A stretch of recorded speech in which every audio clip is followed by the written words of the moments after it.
está. Pues, buenas tardes a los que nos escuchan desde el canal de YouTube. Y hoy vamos a tratar el capítulo 6 de la Génesis, que se titula Uranografía General, ¿no? Es un nombre así como un poco raro, ¿no? Y no lo utilizamos todos los días, pero vamos a ir desgranando lo que significa todo esto, vamos a ir hablando del espacio, del tiempo, de la materia, si nos da tiempo en el aula de hoy. Y como os confesaba antes, pues me he dejado llevar, ¿no? Me he dejado llevar. Lo que nos viene en la Génesis es no ya lo que conocía Kardec sobre qué es el tiempo, qué es el espacio, en términos de dónde estaba la ciencia en ese momento, sino ya de la sociedad de París en su conjunto, ¿no? Nos da una serie de informaciones y como la tarea del espírita es ir siempre de la mano de la ciencia, y aquello que la razón nos diga, pues sí, yo esto lo comprendo, yo esto lo doy por bueno, aceptarlo, y aquello que no, desecharlo, o por lo menos si no desecharlo, dejarlo un poquito aparte, hasta que pues llegue el momento, como sucede con los propios libros de la codificación, pues que se nos encienda una bombilla y dices, pues mira, aquello en lo que tanto pensaba resulta que lo que quiere decir es esto, o lo que a mí me transmite es esto, ¿no? Entonces la ciencia, en términos de medición del tiempo, los esfuerzos que han hecho muchos científicos, probablemente muchos de ellos en misión, como el propio Einstein, son muchos. Entonces vamos a ir viendo qué se sabía, qué nos anuncia Kardec y qué ha descubierto la ciencia desde entonces, ¿no? Y esto lo vamos a ir abrazando todo desde el punto de vista de nuestra fe, ¿no? De la creación divina, de este entorno que Dios nos regala todos los días, ¿no? Cuando amanece el nuevo día. Y en este sentido, el primer concepto o los que se manejaban en la época es que el espacio es aquello que hay entre dos puntos, ¿no? Entre dos elementos, entre dos puntos materiales.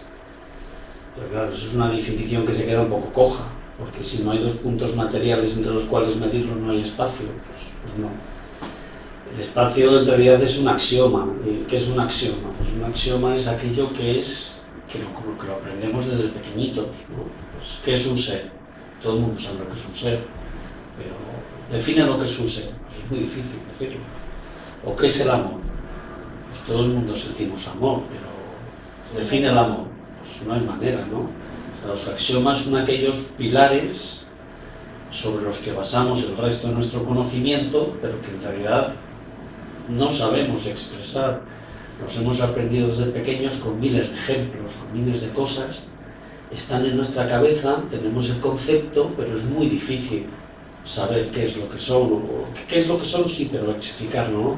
Y uno de estos temas es el espacio. Y así nos lo dice, aquí en el ítem 1. ¿Queréis alguna de vosotras leerlo? ¿Os apetece? Sí, sí. Pues donde empieza el 1, ¿no? En el 1, sí. Bueno, espacio es una de estas palabras que representan una idea primitiva y axiomática, evidente de por sí, y a cuyo respecto las diversas definiciones que se puedan dar no hacen más que oscurecerla. Claro, puesto que el lenguaje es limitado, tú tratas de explicar algo que todo el mundo entiende, y con la explicación lo que haces es limitarlo, ¿no? Pero en realidad todo el mundo sabe lo que es el espacio. Para uno será mirar las estrellas en un día de verano y dirá, pues todo esto que hay aquí es el espacio, y otro tiene un concepto diferente, es todo lo que le rodea cuando anda por la calle, todo es espacio, ¿no? Pero cada uno tiene un concepto suyo, propio. Vamos con el ítem 2. ¿Te animas? Sí. El tiempo, igual que el espacio, também é uma palavra que se define por si mesma. Dele nos formamos uma ideia mais exata de si lo relacionamos con el todo infinito. El tiempo es la sucesión de las cosas. Es decir, tiempo también nos costaría definirlo. ¿Qué es el tiempo? Bueno, pues desde las 3 menos cuarto hasta las 7 y 10. Eso es el tiempo, pero si te dicen un poquito más allá, pues ya es difícil, ¿no? Definir lo que es el tiempo. Sin embargo, todo el mundo sabemos qué es lo que es. Y además es una palabra que aparece al principio de la Génesis, ¿no? El tiempo, ¿sabes? Cuando en la propia Biblia, ¿no? El tiempo que llevó el crear el mundo. El tiempo es un concepto, el tiempo y el verbo. Es algo que nos acompaña siempre, ¿no? El verbo sería la acción. El verbo es la acción. Porque yo siempre tengo duda. Sí, alguna vez lo preguntaste también. Sí. Lo primero fue el verbo. Pues el verbo es la acción. Seguimos, cuando quieras, Ingrid. En una palabra, en el comienzo de la Génesis, suena en la campanilla eterna la primera hora de una tierra aislada. El planeta se mueve en el espacio y desde entonces existen la tarde y la mañana. Más allá de la tierra, la eternidad permanece impasible e inmóvil, aunque el tiempo marche para muchos otros mundos. En la tierra, el tiempo la sustituye y durante una determinada serie de generaciones se contarán los años y los siglos.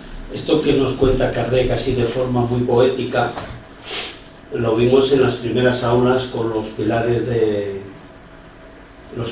la creación, ¿no? Vimos ahí unas nebulosas enormes. Esa noche estaba. Sí, ¿Estabas? sí, estaba. Vimos unas nebulosas enormes que tienen miles de años luz de altura. Eso lo ha filmado cometa Halley y veíamos cómo las estrellas se estaban formando, ¿no? Eso es una información que Kardec no tenía, pero que aquí lo intuye, ¿no? Y además nos dice, bueno, pues se crean nubes que generan sistemas solares, explosiones que se van formando, y todo eso en el espacio, ¿no? Y bueno, estuvimos viendo un poquito más en detalle cómo al final se queda una estrella central y cómo algunos fragmentos se separan de esa estrella central y empiezan a girar alrededor de ella, ¿no? Formando órbitas que luego forman planetas que tienen diferentes densidades. Y lo que nos dice aquí Kardec, dice, bueno, pues en todos ellos empieza a correr el tiempo, pero en la Tierra corre de una manera especial, ¿no? Él dice, es distinto el tiempo en cada uno de esos planetas que se han formado en ese sistema solar. Y vamos a ver que esto que nos anuncia Kardec, de que el tiempo no es igual en todos los planetas, sino que es distinto, luego viene Einstein y dice que efectivamente es así. Y yo imagino que sea así, por ejemplo, porque este capítulo para mí ha sido el más complejo porque ha sido psicografiado por Camille Flammarion y el espíritu que firma es Galileo Galilei. Entonces imaginan, ¿no? Pero yo he cogido las ideas centrales, entonces tú ahora que estás diciendo eso sobre el tiempo, imagina, porque el tiempo de la Tierra es medido por rotación y por translación, ¿no?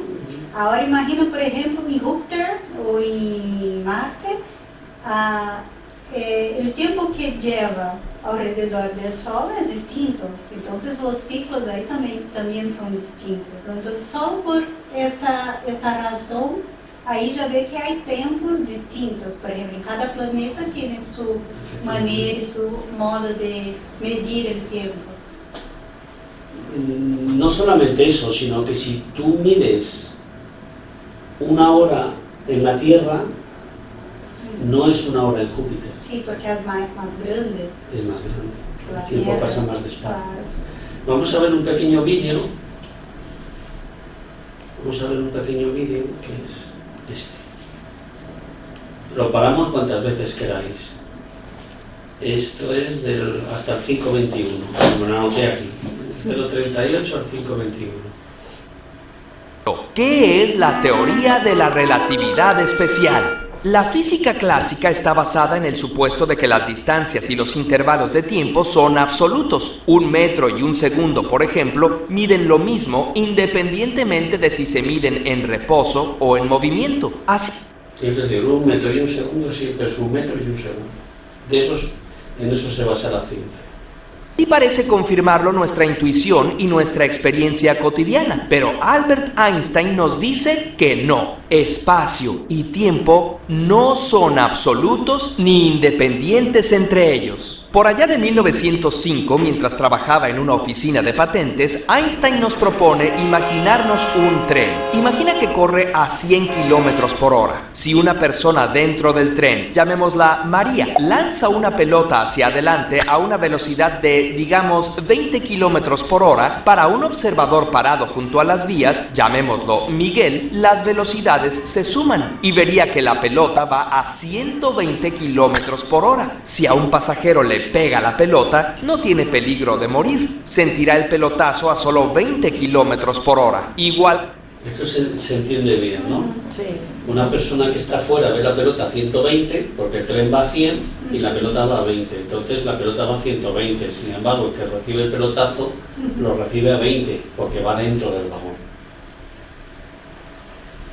Que si Miguel le tirara la pelota a un amigo suyo que esté en tierra. Este es el primer postulado. Las leyes de la física son iguales en cada marco de referencia si su velocidad es constante. Para María, el marco de referencia es el tren. Para Miguel es la Tierra. Hasta aquí no hay nada extraño, ¿verdad? Pues ahora entra en escena la velocidad de la luz. Imagina que María, en vez de lanzar una pelota, enciende un láser. Sabemos que la luz se mueve a 300.000 kilómetros por segundo en el vacío. Digamos que el tren se mueve en el vacío para simplificar los cálculos. Si un pasajero mide la velocidad, obtendrá exactamente esa cantidad. Según nuestra intuición, si Miguel midiera la velocidad, el resultado tendría que ser la suma de la velocidad de la luz más la velocidad del tren. Es decir, si la luz se comportara igual que la pelota, te habría que sumar la velocidad de la luz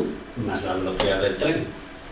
Resulta que no, la velocidad sigue siendo la misma. Ese es el segundo postulado. La velocidad de la luz es la misma para cualquier observador. Muchos años antes que Einstein, Hipólito Fizeau hizo un experimento análogo al del tren: lanzar un rayo de luz a través de un tubo con agua en movimiento. Ya se sabía la velocidad de la luz en el agua, pero Fizeau quería saber si la velocidad con la que se movía se sumaba a la velocidad de la luz cuando iban en la misma dirección, y vio que no. Entonces, si la velocidad de la luz no cambia, es decir, si es independiente de la velocidad con la que se mueve su fuente, ¿qué pasa? A través de ese razonamiento matemático, Einstein dedujo que si la velocidad de la luz era constante, lo que se modifica con el movimiento son el tiempo y el espacio mismos.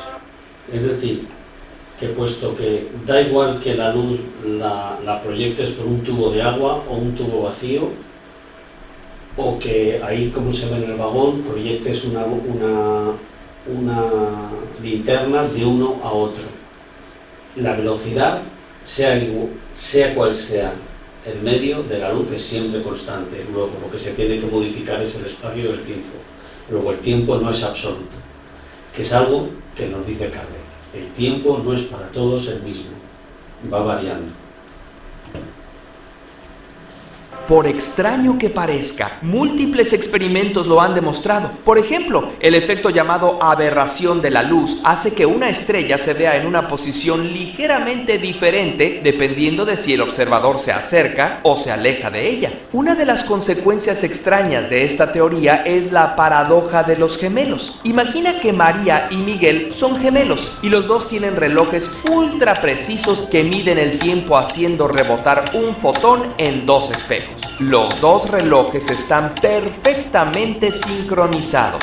Miguel, a quien ya vimos que no le gusta viajar, se queda en la Tierra y María se va a viajar al espacio. Cada uno ve su reloj hacer tic-tac a la misma velocidad. Para ambos la velocidad de la luz es constante. Como María se mueve con relación a Miguel, él ve que el fotón de María recorre una distancia mayor en cada tic. Así que el tiempo en realidad se mueve más lento en la nave que en la... Es decir, lo que ve Miguel es que la luz, en vez de subir y bajar en vertical como pasa aquí, sube en oblicuo y baja en oblicuo, porque se va moviendo el cohete. Entonces, como recorre más espacio y la velocidad va siempre a la misma velocidad, lo que varían son las otras dos variables, espacio y tiempo. Aumenta el espacio, disminuye el tiempo. La Tierra, por lo que para María habría pasado menos tiempo. Ahora bien, para ella, el reloj de Miguel es el que se mueve más lento y sería él el que habría pasado menos tiempo cuando se encontraran. Ahí está la paradoja. ¿Cuál es la respuesta? Como el movimiento de la nave de María no es uniforme, sino que tuvo que pasar por una aceleración y una desaceleración, para ella habría pasado menos tiempo y sería más joven que Miguel cuando se volvieran a encontrar. Aunque estos efectos son muy pequeños, se notan. Un astronauta girando alrededor de la Tierra por un par de años es unos cuantos milisegundos más joven que los que se quedaron aquí, ya sea en el tren o... Ya está. Eso es interesante. Ya no profundizamos más. Pero va muy rápido y es difícil de entender. Pero yo voy a poner todos los enlaces y los voy a reproducir tantas veces como queráis. Pero con la idea, y yo creo que nos podemos quedar, es que el tiempo no es absoluto, que es relativo, que varía. Y es algo que Kardec nos dice. Y cuando nos dice Jesús que hay muchos mundos habitados, efectivamente, hay muchos mundos habitados. Y esos mundos habitados se rigen por... Puede ser que sean los mismos principios, pero los valores van variando. Y a mí esto me parece extraordinario, ¿no? Sí. Yo me he quedado con una idea aún más sencilla que la tuya, que puede que para algunos, tú corrígeme si estoy equivocada, pero para algunos puede que sea aún más simples.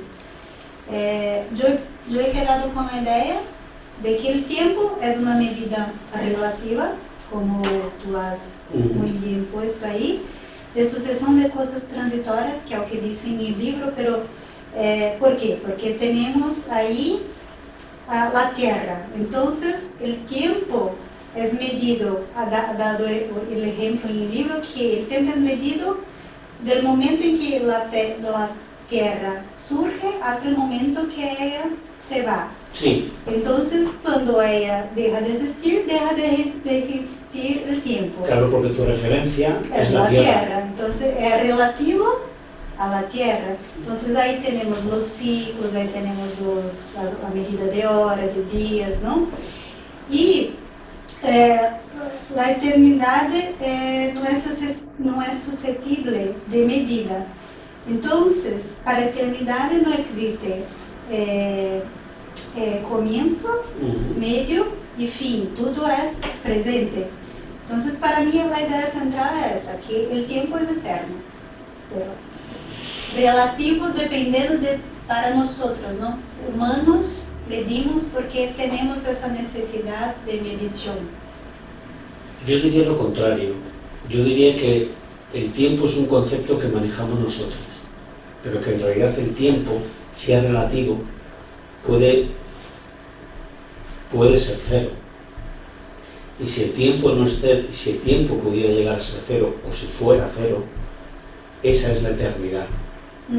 Ese es el concepto que yo extraigo de todo esto. Creo que Claro, porque si es cero, deja de medir. Sí, Claro. por eso digo, es eterno, porque la verdad no existe principio, no existe final. Existe la medida que nosotros Exacto. creamos.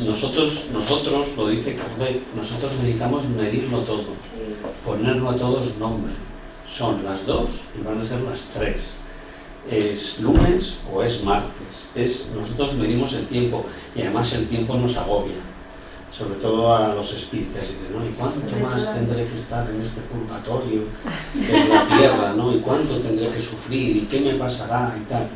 Y en realidad el tiempo es una medida relativa que si la sabemos relativizar, si lo vemos como quien contempla un cuadro, ¿no? Imaginemos que ahí estamos viendo un cuadro y que nos estamos viendo reflejados nosotros ahí.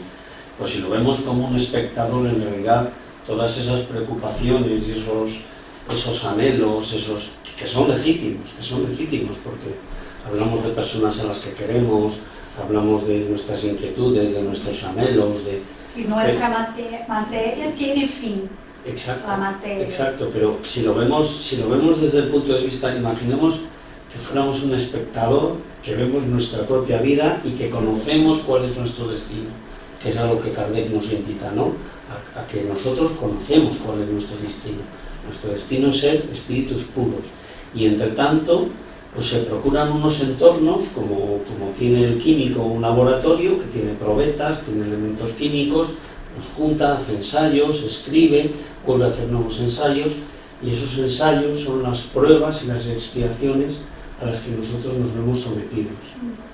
Entonces, visto desde ese punto de vista, pues es sencillo, pero claro, nosotros es que estamos envueltos en esas situaciones y nos es difícil alejarnos y verlo como un espectador, porque, pues no sé, hoy mismo, pues ya a mi hijo le ha llamado la atención, o sea, surgen roces en las familias y entonces dices, bueno, si somos capaces de hacer estos análisis tan bonitos y tan teóricos y tal, luego ¿por qué nos enfangamos tanto en la vida cotidiana? Porque es lo que nos toca pasar, pero eso no quita que nuestra razón nos permita hacer el ejercicio de entender dónde estamos y hacia dónde vamos, ¿no? Y luego es un alivio enorme que todos estos enunciados que nos hace Kardec, que la ciencia nos lo corrobore, y aún más, que lo veremos un poco más adelante, a lo que la ciencia todavía no ha llegado, pero viendo la trayectoria y la tendencia de la ciencia, podemos pensar que efectivamente tampoco en eso se habrá equivocado. Pues vamos con el segundo, en el que nos vamos a preguntar por qué el tiempo es diferente en el espacio, por qué varía. Ya hemos visto un poquito por qué varía el tiempo en el espacio, pero vamos a ver un segundo vídeo. Yo creo que creo que son 3 los que vamos a ver. Ya te digo que es un poco densa el aula de hoy, pero vamos, yo os lo dejo todo y luego si os lo queréis reproducir en casa, y creo que es desde aquí, desde el 1.40, del 1.40 al 3.40. Pues vamos para allá. Porque aquí en el texto, sí, es justo así. Sí,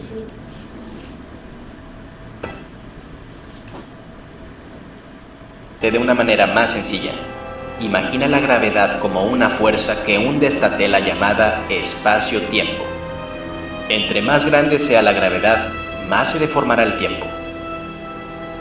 La gravedad de la Tierra hace que los segundos, minutos y horas duren lo que duren. Pero en un planeta con una gravedad más grande al de la Tierra, el tiempo pasará más lento, porque esta tela llamada espacio-tiempo está más deformada. No es ciencia ficción, la trama de Interestelar es real. En la Luna... ¿Verdad? Es que justo estaba me acordando de esa película. Ah, Fue la única que yo conseguí entender un poquito el tema del espacio pues fíjate. con Interestelar. Sí, y la he visto Sí. unas 5 veces para Sí. comprender. Sí. Al tener menos gravedad que la Tierra, el tiempo pasa más rápido, pero tan solo por micras de segundos. Está hablando de la luz. ¿En dónde pasa más lento el tiempo? En las estrellas más grandes que nuestro Sol, planetas más grandes que la Tierra y sobre todo en agujeros negros. Estos últimos tienen una gravedad tan grande que deforman el tiempo-espacio infinitamente. Lo estiran hasta un punto de no retorno, por lo que si pasaras un segundo cerca de un agujero negro, probablemente en la Tierra ya habrían pasado miles de años. Por eso mismo en los planetas que visitaron los personajes de Interestelar, al pasar una hora ahí, pasaban años en la Tierra, porque el planeta en el que estaba tenía mucha más gravedad que ella, y el tiempo pasaba de forma diferente. Te expliqué de manera simple la deformación del espacio-tiempo como si se tratara de una tela, pero la realidad es que como vivimos en un universo de 3 dimensiones, esta deformación ocurre en todas direcciones, por lo que en vez de verse así, la deformación ocurre de esta manera. Estás viendo una imagen real, captada por el telescopio Hubble, en donde la luz de una galaxia fue deformada por la gravedad de otra más grande, que entre comillas estaba estirando el espacio-tiempo, curvando su luz. Hasta aquí nada más. No le vamos a dar más, porque si no lo complicaríamos todo y luego además me pondríais en un compromiso. Pero vamos, lo que sacamos en conclusión es que cuanto más grande es un planeta, más despacito va el tiempo. Y la Tierra, que es pequeñita, Es pequeñita. Bueno, en comparación y hay que decir una cosa muy consoladora, es que las estrellas explotan, pero nuestro Sol es pequeñito y no puede explotar. Qué bueno. O sea que como tienen en la Edad Media no se nos va a caer el cielo en la cabeza. Pues vamos a Quanto seguir. mais grande, mais... Menos. Es que yo que pensaba que está era... Por la gravedad. Para mí es al revés. Implosiona. La gravedad mayor Claro, pero implosiona. quanto mais grande é o planeta, mais despacio é o Más tempo. despacio pasa Sim, el sim, tiempo. sim. Entonces, tú quieres decir que, por ejemplo, un mes en la Tierra sería un año en otro lado, digamos Puede así. ser. Una Depende comparación. Y otro de, más Depende grande. del tamaño. Es que yo pensaba que era justo depende da contrario. referência que tiene. Cuanto más grande el planeta, más despacio. Pero pasa. entonces, pero en el espacio los astronautas rejuvenecen, entonces yo no entiendo. Rejuvenecen porque, digamos que tú tienes 3 variables, ¿no? Espacio, tiempo.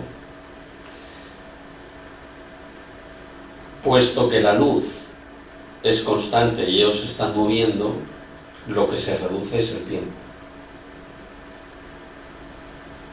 Así es como se explica. Es lo que el reloj que subía y bajaba, ¿no?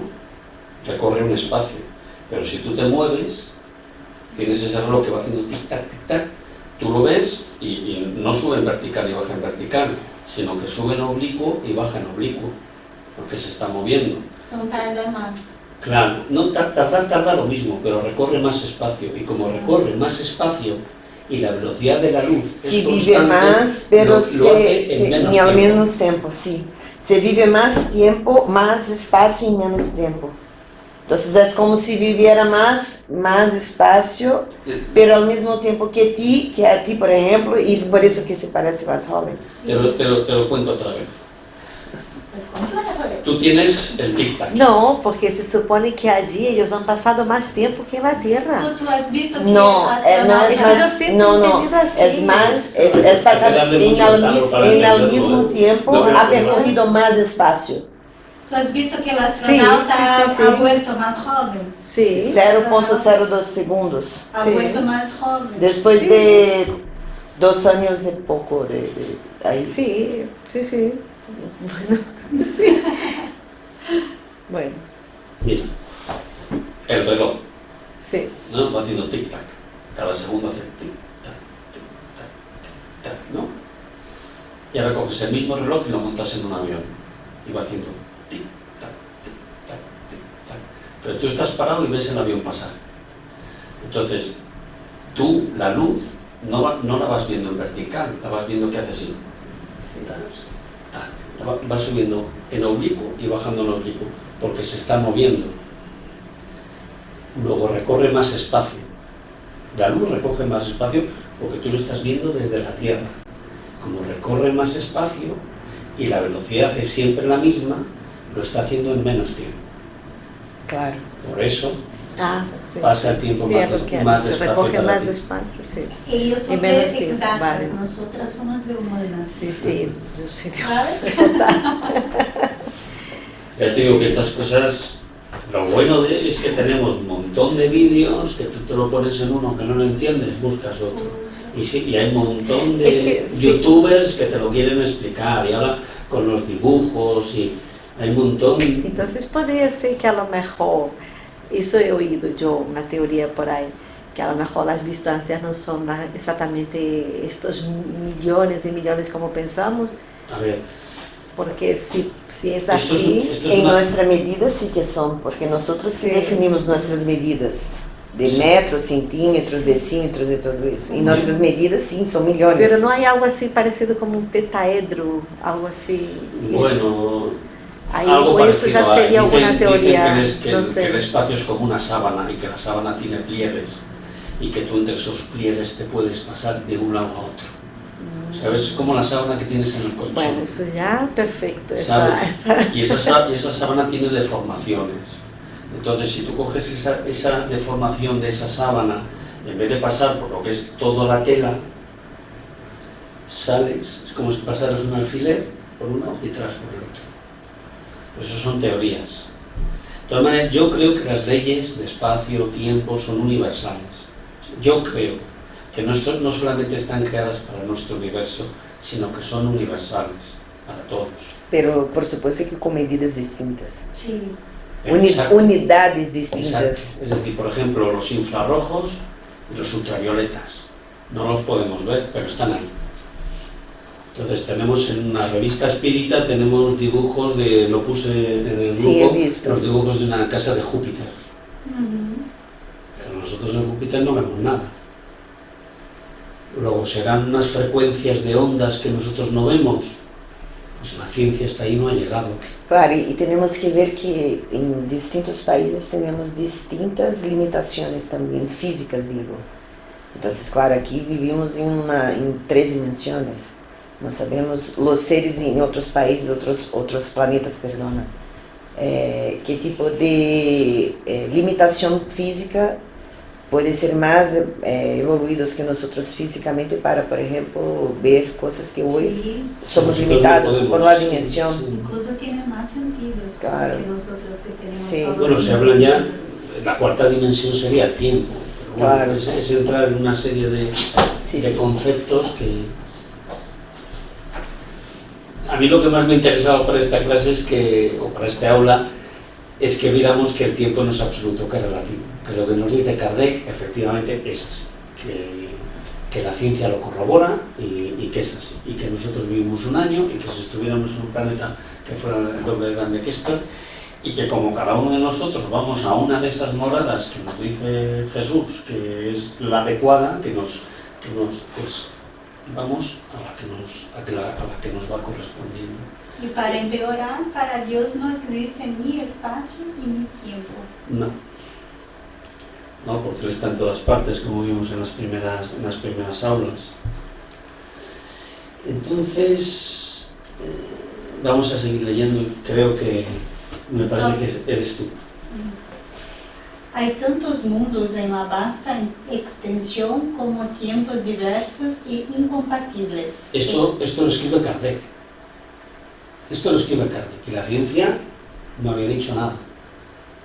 Eso lo escribe Kardec.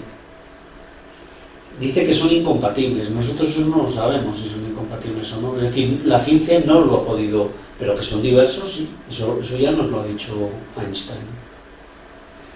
El tiempo solo es una medida relativa de la sucesión de las cosas transitorias. La eternidad no es susceptible de ser medida desde el punto de vista de la duración. Para ella no hay comienzo ni fin, todo es presente. Este concepto de la eternidad, que es una cosa muy difícil de entender, cada vez que surge, ¿no? y que hablamos de ellos, a mí me gusta decir, aunque muchas personas tienen o tenemos, porque depende también del momento, miedo a la muerte, intrínsecamente sabemos lo que es la eternidad, porque nosotros no tenemos concepto de fin. Entonces, esa idea filosófica que nosotros tenemos todos en nuestra cabeza, es lo más cercano a la eternidad que estamos.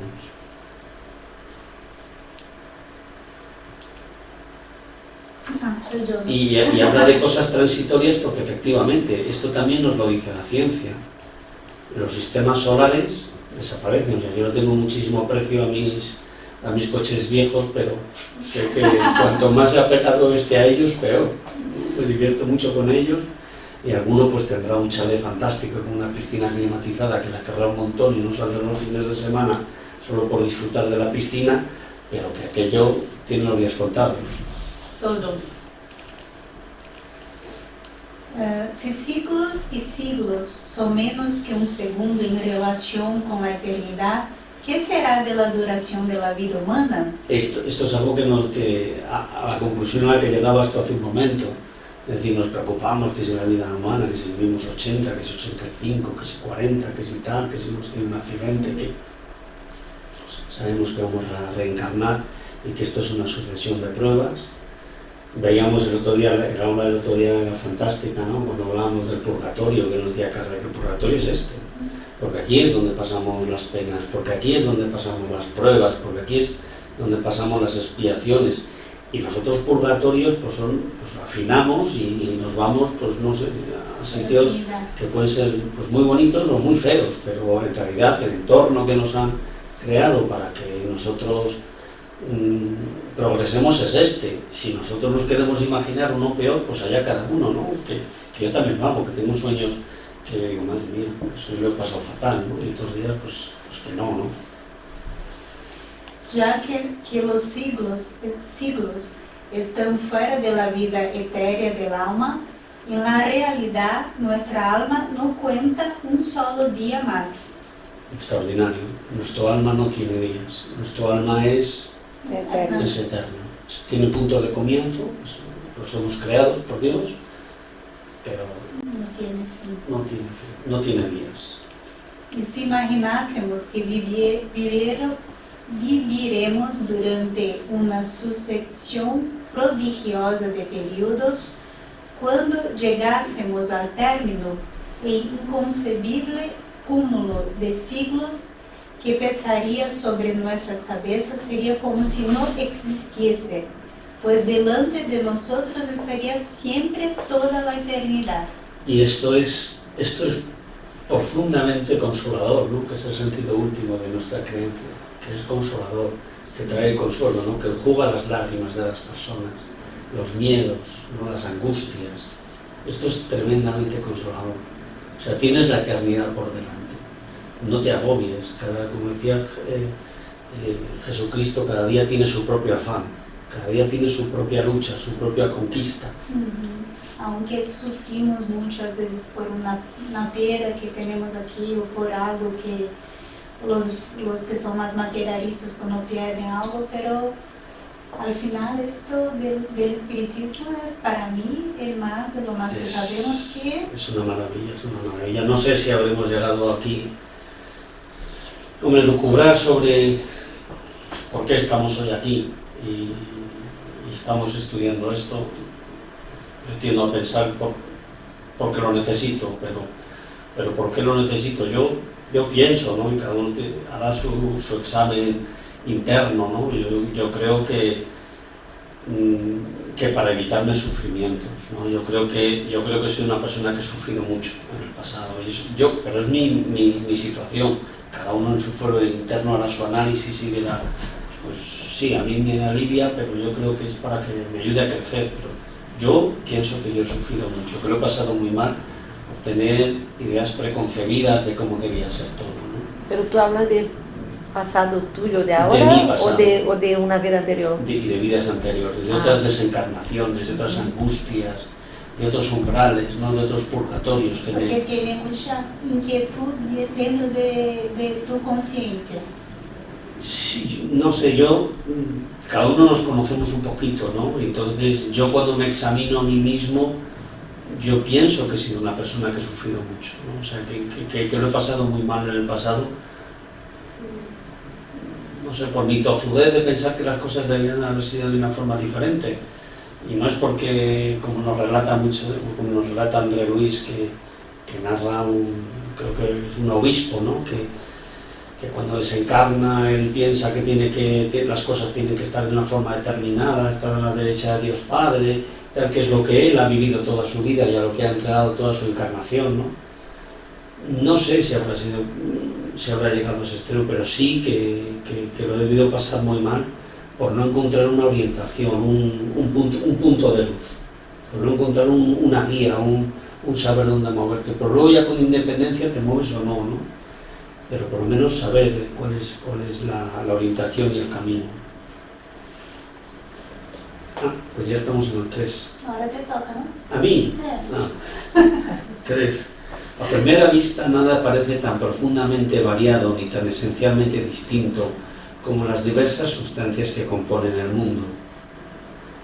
Podemos establecer como principio absoluto que todas las sustancias conocidas y desconocidas, por más distintas que parezcan, sea desde el punto de vista de su constitución íntima o desde el aspecto de sus acciones recíprocas, no son, de hecho, más que modos diversos con los cuales se presenta la materia, variante en las que ella se transforma bajo la dirección de las innumerables fuerzas que las gobiernan. Aquí pasamos a hablar del tiempo, pasamos a hablar de la materia. Entonces, la ciencia no ha llegado tan lejos como eso. La ciencia ha llegado muy lejos. Ha descubierto el átomo, ha descubierto los componentes del átomo, ha descubierto, bueno, últimamente lo vamos a ver un poquito más adelante, la teoría cuántica, la teoría de cuerdas, ha descubierto muchas cosas, ¿no? La teoría de cuerdas es una teoría que gusta mucho al espiritismo y luego pues podemos imaginar o pensar por qué gusta tanto, pero No sé de qué se trata. ahora lo vemos un poquito más adelante. Y ya, bueno, vamos a leer un poquito más y luego ya nos vamos hacia el material así complementario que he ido trayendo para la obra de hoy. Si os parece muy denso todo esto, podemos No, está parar, bien. hablar. No, está bien. lo No, que está vosotros bien, queráis. Está muy Sí. interesante, sí. Pues vamos con la química. Ru, todo tuyo. La química hizo a un lado los 4 elementos primitivos que los antiguos estuvieron de acuerdo en reconocer en la naturaleza. Sí, esta es una pequeña explicación. Lo leemos también. Los principales cuerpos simples son, entre los no metálicos, Bueno, vamos a ver. Los 4 elementos primitivos eran el fuego, el aire, la tierra y el agua. y el agua. Que es lo que es antes de que naciera la química. Ya Lo- existió. Claro, se creía en eso, se cree lo que tienes, ¿no? El hombre aprende por lo que tiene así a mano, ¿no? Y eso es lo que se crea, esos son los 4 elementos. Dice que la química eso lo desecha.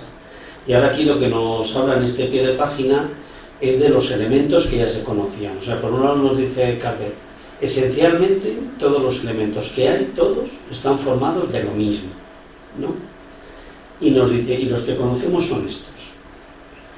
El oxígeno, el hidrógeno, el azoe, el cloro, el carbono, el fósforo, el azufre y el yodo.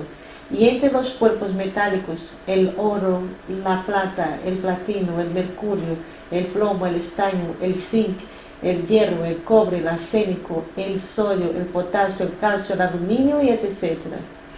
Vale, esto es lo que nos dice Calvet. Y Todo esto, lo que tenemos en nuestro cuerpo es igual también. sí, de hecho el hierro que tienes en tu sangre viene de una estrella, el calcio que tienes también, todo. Todos los elementos vienen de... Bueno, tú estuviste en aquella primera aula, ¿verdad? Sí. Pues ahí se decía. Entonces, esto lo publica Kardec a mediados del siglo XIX y a principios del siglo XX un señor que se llama Rutherford nos hace este dibujo y nos dice, oye, que el átomo es esto, que tienes aquí un núcleo, ¿no? Y que muchos átomos juntos forman pues, un metal, que sea. Sí, pero ¿Verdad? ahí ha habido una duda, ¿no? Yo, por ejemplo, porque hay un profesor que yo vi sus vídeos y él dice que como se ha hecho dentro de los protones estudios y se ha visto que no había nada. Y hay cientistas que dicen que hay materia. Y en el espiritismo me parece a mí que he oído alguna vez decir que es materia. Entonces, ¿sabes? No sé tú qué dirías. Si hay algo dentro no de los protones, Sí, que al final, dentro de todo, cuando se va, hay más cosas. que no hay nada. que al final es energía, o sea, que no es materia. Pues Porque ahora, todavía no han ahora llegado. lo vamos a ver. Vale. Entonces nos dicen que está el electrón y luego están en el núcleo los protones y los neutrones. Y cuando hay los mismos protones que electrones, entonces el átomo está estable. Eso es lo que, bueno, eso lo Eso añado es yo. física. Que es una unidad de medida básica, ¿no? Entonces, Sería. esto lo dice, en Entre 1911 lo publica un señor que se llama Rutherford. Luego parece ser que Kardec va bien encaminado. Dice que todo está formado de lo mismo. ¿No? Seguimos navegando en la historia y en 1913 un señor que se llama Bohr además dice que los electrones están en una órbita determinada. ¿No? Seguimos teniendo aquí el núcleo, tenemos los protones, los neutrones y los electrones aquí dando vueltas. Seguimos viajando un poquito más en el tiempo y ya en 1900 comienza, Max Planck puso la primera piedra de la teoría cuántica, ¿no? De esta que se habla tanto ahora. Y otro señor que se llama Erwin Schrödinger propuso el modelo mecánico cuántico del átomo. ¿Y qué es lo que aportan estos señores? Pues nos dicen que cada elemento de estos que están aquí arriba, pues que tiene una energía, que existe el subnivel energético, que tienen una orientación y un sentido de giro, y además todo eso lo demuestra con fórmulas. Y hasta ahí todo parecía que estaba bien. Pero seguimos viajando un poquito, y estos son todos los elementos Tabela periódica. de la tabla periódica. Y hay que señalar que no todos los elementos se han descubierto en la Tierra. Algunos no los tenemos o no los hemos encontrado, con lo cual pueden formar parte de otros Fuentes. lugares habitados o no lo sabemos. Entonces, Luego ¿cómo ya se ha tenemos dos descubierto? variables, el tiempo y elementos que aquí no tenemos, que pueden dar condiciones en otro planeta que puede ser perfectamente habitable. Bueno, esto es lo que significa cada uno de las...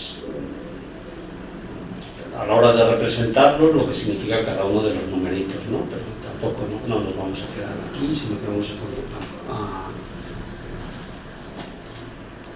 a continuar un poquito más y vamos a tratar de dar respuesta a lo que tú preguntabas, que Sí, decías dentro del ya protón lo no hay estoy- nada, ¿no? sí. Entonces, el 29 de septiembre de 1900... Del átomo, me refería al átomo, ¿no? De 1954 en Suiza, 12 países europeos fundan el CERN, que es la Organización Europea para la Investigación Nuclear, ¿no? Bueno, este es uno de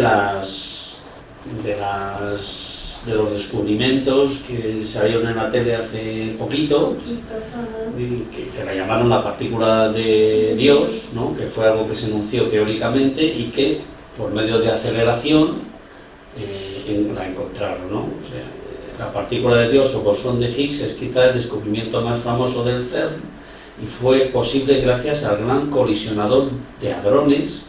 Se halló el 4 de julio de 2012, si bien ya un grupo de científicos propuso su existencia en 1964. Y aquí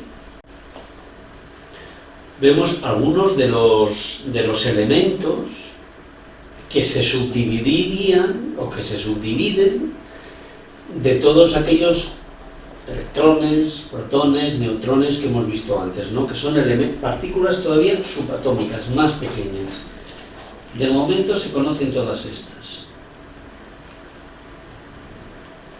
Aquí os he puesto un enlace, por si queréis ver un vídeo O referente sea, a esto. de las 3, ahora tenemos 8. Todas estas. Es decir, se van Pues dividiendo cada vez más.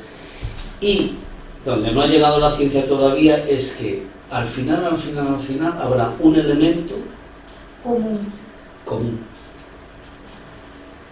Y ese, entonces, Que nosotros sabremos cuál es. Los espíritus. entonces, ese elemento común, pues entiendo yo, que variándolo en número, te da unas propiedades o no, haciendo combinaciones. Y al Como final, el DNA del átomo. claro, hasta que al Se final va uno moldando. acaba siendo un electrón, otro un protón y otro un electrón. Pero hasta ahí la ciencia no ha llegado. De momento estamos aquí. Este vídeo que os pongo aquí es muy interesante. dice, no existe en todo el universo más que una única sustancia primitiva, el cosmos o materia cósmica de los astros, ¿no? Nosotros la llamamos el fluido universal. Fluido cósmico universal. Eso es como lo llamamos los espíritas, pero la ciencia hasta ese punto no ha llegado. Sigue investigando, haciendo chocar las partículas, viendo cómo se comportan, analizándolo, pero hasta ese punto aún no ha llegado. Ahora, todo lo que ha descubierto hasta ahora, parece ser que Kardec ya lo dice. Nos quedan 7 minutos y no sé si nos va a dar tiempo, porque hay un vídeo sobre la teoría cuántica, sobre la física cuántica, y otro sobre la teoría de cuerdas, pero yo no sé si queréis que lo dejemos aquí, por no densificarlo todo más y darle más vueltas a la cabeza. Pero la teoría de cuerdas está relacionada con eso. Sí. Es muy grande el vídeo. Es muy novedoso. El primero ya tiene 7 minutos. La teoría de cuerdas no, es sobre qué, no es esa de que el observador cambia. Es esta. Que cuando tú observas algo Sí, lo alteras. vale, entonces, bueno. Y que un elemento puede estar ocupando varias posiciones Vale. al mismo tiempo, que esa es una que gusta mucho el espiritismo, por aquello Sí, del desprendimiento, ¿no? sí. Este tarda 7 minutos. Tardan todo eso, pero yo os lo pongo y lo podéis ver en casa, que a lo mejor es un buen ejercicio y así... Una tarea, ¿no? No, tarea no. Tarea de clase, No, de casa. pero sí es que es bonito verlo. A mí me mola, yo no sé A mí me vosotros. gustó también la teoría Sí. de cuerdas. Pero Bueno. justo es teoría por eso, porque como el observador cambia, el átomo teoría, cambia, pero entonces da- no se ha podido Pero probar. responde a muchas cuestiones, no a todas, pero con esa teoría se responden a muchas cosas. Sí, de Entonces hecho, dices, bueno, si responde, pero no es todo, porque no responde todo, luego nos falta algo más, ¿no? sí, Es un juego relativo, muy bonito, porque en sí. realidad el juego de la ciencia es descubrir con pasos muy pequeñitos una creación enorme que nos ha hecho Dios, ¿no? Y cómo nuestra inteligencia, nuestro intelecto va entendiendo cosas cada vez más complejas, aumentando nuestro nivel de inteligencia, y esto a la postre lo que nos hace este ejercicio de crecer intelectualmente es entender la complejidad del mundo moral y obrar cada vez mejor. Eso es el más complejo, ¿no? Lo moral. Es más complejo, ¿sí? porque tiene muchísimas variables, ¿no? Muchísimas variables. ¿Cuál es la opción buena? O sea, solucionando estos sudokus, ¿no? Crecemos intelectualmente, pero luego el sudoku de la vida también hay que resolverlo. Y entrenándote con este mundo complejo que Dios nos ha dado, aprendemos a solucionar el mundo complejo del día a día, ¿no? Por eso ¿De dice qué que hacer? desarrollamos primero el intelecto y después la la moral. moral. Pues yo lo dejaría aquí. Y bueno, os doy las gracias porque digo, padre, mira, todo esto va a ser un ladrillazo. A Nosotros mí que me encanta, agradecemos. a mí me encanta. Pues No entiendo tanto, pero a mí me encanta. Vamos a ver los vídeos ahora. Sí. yo os lo paso todos los vídeos, y os los paso primero, si queréis, por el grupo, Ajá. y Por luego ya favor. cuando lo cuelgue, esperemos que este se haya grabado mejor, este aula, pues también lo pongo en la información del canal. Pues vamos a parar.